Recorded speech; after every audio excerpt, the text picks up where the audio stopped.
बहिणींनो आणि भावांनो, लाडक्या बहिणीच्या संदर्भात एक खूप मोठी बातमी समोर आलेली आहे की अखेर लाडक्या बहिणींना जी काही 3,000 रुपयाची ऑक्टोबर आणि नोव्हेंबरच्या हप्त्याची जी काही प्रतीक्षा होती तर ती प्रतीक्षा आता संपलेली आहे. आज 3 नोव्हेंबर या दिवशी अ, लाडक्या बहिणीच्या खात्याला हप्ता जमा झालेला आहे. तो कुठल्या बहिणीच्या खात्याला झाला, काय झाला याचीच माहिती आपण घेणार आहोत. सोबतच एक दुसरी बातमी समोर येत आहे की उद्यापासून देशात फ्रीजवर बंदी येत आहे, कारण लाडक्या बहिणीच्या संदर्भात ह्या फ्रीजचं जे आहे तर ज्या बहिणीच्या घरात फ्रीज सापडणार असेल तर त्या फ्रीज सापडल्यास 20,000 रुपये दंड. सरकारकडून घरोघरी याबाबत चौकशी सुद्धा सुरू झालेली आहे.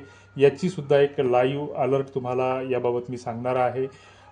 5 नोव्हेंबर पासून 4 कडक नियम लागू होणार आहेत. सर्व बहिणी आता ह्या रडणार आहेत आणि ही एक सगळ्यात मोठी आतापर्यंतची ब्रेकिंग न्यूज आहे.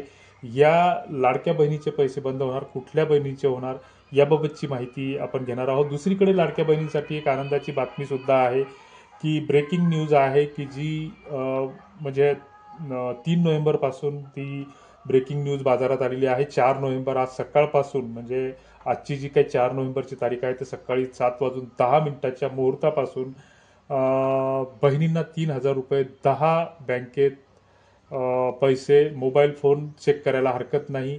पहिला हप्ता सुरू झालेला आहे, मेसेज आला आणि तो सुद्धा चेक केला पाहिजे. लाडकी बहीण योजना ऑक्टोबर महिन्याचा हप्ता या दिवशी, म्हणजे कुठल्या दिवशी जमा होणार. लाडकी बहीण योजना ऑक्टोबर हप्ता ही खुश खबर आले रे आले. 1,500 रुपये आले. वाटप सुरू झालेलं आहे. 4 नोव्हेंबर पासून SMS आलेला आहे. आणि लाडकी बहीण योजना या महिलांना आज हप्ता मिळणार आहे. तो कुठल्या कुठल्या महिलांना मिळणार आहे याबाबतची सर्व माहिती या व्हिडिओच्या माध्यमातून आपण घेणार आहोत. मित्रांनो, अर्थातच मी गजानन खंदारे, आपल्या कामाच्या गोष्टी या चॅनलवर आपल्या सगळ्यांचं स्वागत आहे. ज्या काही मी आता तुम्हाला हेडलाईन्स वाचून दाखवलेल्या आहेत तर त्या हेडलाईनच्या संदर्भात हा व्हिडिओ आहे. अतिशय महत्त्वाचा व्हिडिओ आहे हा तुमच्यासाठी आणि तो तुम्ही चुकू नये. तर त्यांचे हे स्क्रीनशॉट्स आहेत. आज अखेर लाडक्या बहिणींना 3,000 रुपये ऑक्टोबर व नोव्हेंबरचा हप्ता जमा झाल्याची बातमी एका चॅनलनं प्रसिद्ध केलेली आहे. खाली याच्यामध्ये तुम्हाला दिसेल की पुढारीचा लोगो सुद्धा वापरलेला आहे. ABP माझांचा सुद्धा आदिती तटकरे यांचा फोटो आहे. माफ करा, उशीरच झाला असं आदिती तटकरे म्हणतात आहे. 2 मिनिटांचा हा व्हिडिओ आहे.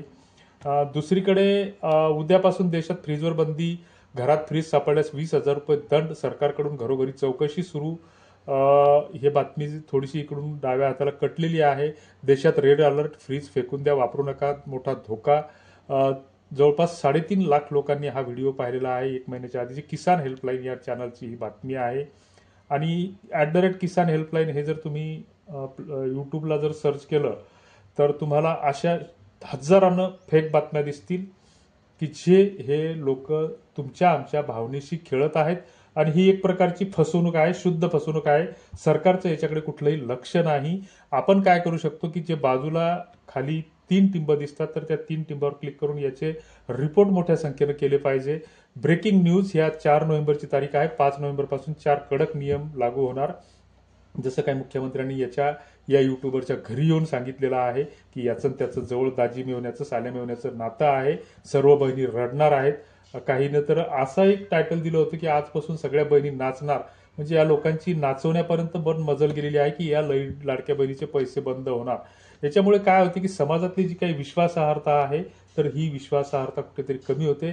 लाडक्या बहिणीसाठी आनंदाची बातमी हा सांगतो आहे. 4 नोव्हेंबर आज सकाळी 7:10 मुहूर्त याने सांगितलेला आहे की बहिणींना 3,000 रुपये 10 बँकेत मोबाईल फोन चेक करा, पैसे जमा, बहिणींना आले पैसे. आदिती तटकरे ब्रेकिंग न्यूजच्या नावाखाली छापलेला आहे. लाडकी बहीण योजना ऑक्टोबर महिन्याचा हप्ता या दिवशी जमा होणार. लाडकी बहीण योजना आली रे आली, योजना खुश खबर, हा मेसेज पण यानं स्क्रीनशॉट कधीचा तरी दिलेला आहे, एडिट केलेला. असं एडिट करणं काही अवघड नाही आहे. वाटप सुरू झाला 4 नोव्हेंबर, SMS आला. आणि हे असे काही हे बातम्या आहेत. तर ह्या बातम्यांच्या संदर्भात ज्या काही या यूट्यूबला बातम्या येत असतात किंवा तुमच्या न्यूज पोर्टलला ह्या बातम्या येत असतात किंवा तुम्ही गुगलला जर समजा या बातम्यांच्या संदर्भात जर तुम्ही माहिती घेण्याचा जर प्रयत्न केला तर अशा अनेक तुम्हाला ह्या फेक न्यूज सापडतील.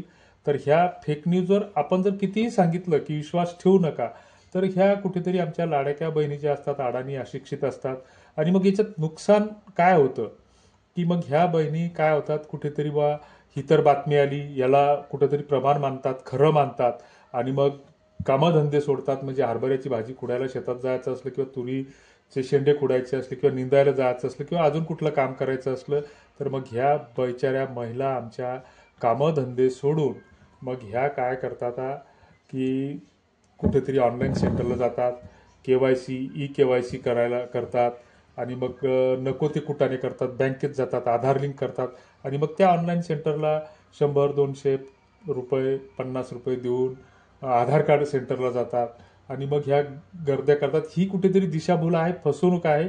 याच्यावर वास्तविक सरकारनं अशा या गोष्टीवर नियंत्रण ठेवायला पाहिजे. मात्र सरकार ठेवत नाही. सरकारला काही घेणदेण नाही, फक्त ते एकमेकांचे कपडे फाडण्यात, चिखलफेक करण्यात आणि तुम्हाला खोट्या बातम्या यांच्यासारख्या सरकार सुद्धा देतं की बा तुम्हाला कर्जमाफी करू, हे करू, ते करू, नुसत्या घोषणा करतात, वल्गना करतात. तर ह्या अशा गोष्टींची आपणच कुठेतरी तक्रार केली पाहिजे. तर तुम्ही काय करू शकता की आमच्या ज्या अडाणी लोकांची जी काही फसवणूक होते आहे तर या संदर्भात आपण कुठेतरी जे काही यूट्यूबच्या चॅनलच्या बाजूला जे काही खाली 3 टिंबा असतात तर 3 टिंबावर क्लिक करून आपण त्याच्यामध्ये त्याचा रिपोर्ट केला पाहिजे, त्याच्यात लिहिलं पाहिजे आणि अशा फसवणुकीपासून सावध राहिलं पाहिजे. यांना लाखामध्ये लोक पाहतात आणि ही सगळी दिशाभूल आहे, फसवणूक आहे. आणि मग याच्यात काय होतं की खऱ्या माहितीची पण विश्वासार्हता कमी होते. कोरोनामध्ये सुद्धा आमच्या लोकांच्या अक्षरशः अशा या खोट्या बातम्यांमुळे जीव गेलेले आहेत.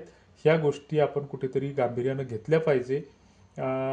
एवढंच. तुर्तास तुमच्या काही कॉमेंट्स असतील तर त्या कॉमेंट बॉक्समध्ये नक्की कळवा आणि असे चॅनल तुम्ही सबस्क्राईब केले असतील तर अनसबस्क्राईब करा. आमचं चॅनल सबस्क्राईब करायचं नाही करायचं हे तुम्हाला आम्ही सांगणार नाही. तुम्हाला पटत असेल तसं हे करा. धन्यवाद.